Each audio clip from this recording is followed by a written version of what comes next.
জানিস সিয়ামকে সিয়াম যে বখাটে, কিন্তু আমার মনে হয় কি ওর লাইফে খুব খারাপ কিছু একটা হয়েছে। মানে সেদিন বাসায় নিয়ে যাওয়ার পর আর কি মনে হলো। নেহা, তুই একটু সাবধান থাকিস। মানে ও কেমন ছিল আমি জানি না, কিন্তু আমাদের এলাকার প্রত্যেকটা মানুষ ওরে ভয় পায়। তুই এসব থেকে দূরে থাকবি, এসব ঝামেলা জড়াবি না। বুঝলাম, কিন্তু আমার মনে হয় কি জানিস, ও ভয়ঙ্কর না, ঠিকই তো আছে। হ্যাঁ, একটু উল্টাপাল্টা, কিন্তু ভয়ঙ্কর না। মানে তোর কেসটা কি আমার একটু পরিষ্কার করবি তুই? মানে কি মানে জানতে চাস তুই? মানে একটা বিপদ থেকে বাঁচার জন্য আরেকটা বিপদে পড়বি? আচ্ছা তুই সত্যি কইরা কত, সামিনি হাউ তুই কই পোলাটার প্রেমে পড়ছস নাকি? আরে দূর, প্রেম হতে যাবো কেন? মানে একটা মানুষকে দূর থেকে দেখলে একরকম মনে হয়, আর কাছ থেকে দেখলে আরেক রকম, সেটাই তোকে বললাম। তোকে অত রকম টকমে যাইতে হবে না, তুই কোনো ঝামেলায় জড়াবি না।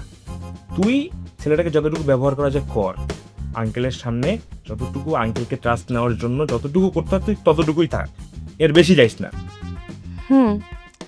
ও তো একটু বিপদ। আচ্ছা, বাবার কাছে তো মানে দেখালাম আমাদের মধ্যে খুব ভালো একটা আন্ডারস্ট্যান্ডিং আছে। এখন বাবা না আমাদের কাপল ছবি চেয়েছে আত্মীয় স্বজনদের দেখাবে বলে। আরে বাপ রে বাপ, বাহ বাহ বাহ, খুবই গুড নিউজ। তাহলে একটা কাজ কর, তুই ওর সাথে একটা ডেট ফিক্সড কর, তোরা ডেটিং এ যা, গিয়ে কাপল ফটোশুট কর। কিন্তু ওখানে তুই আমাকে ডাকবি না, আমি তোর আগেও নাই পাশেও নাই কোথাও নাই তোর সাথে, ঠিক আছে? বাই। আই গেলাম মানে, দাঁড়া, তুই ছাড়া এটা সম্ভব না দোস্ত। আমি ছাড়াও সব সম্ভব, আমি জায়গা। এই কই যাস? এখন না কব কথা আনিয়াছি তৃণলতা, আপনার বাসা আগে বুনি। এটা তোরই বাসা। হ্যাঁ আমি বুনি।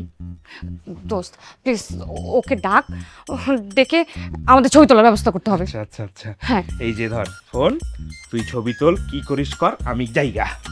তোরে লাগবে তো, শোন। তার ওকে ডাক না ফোন করে।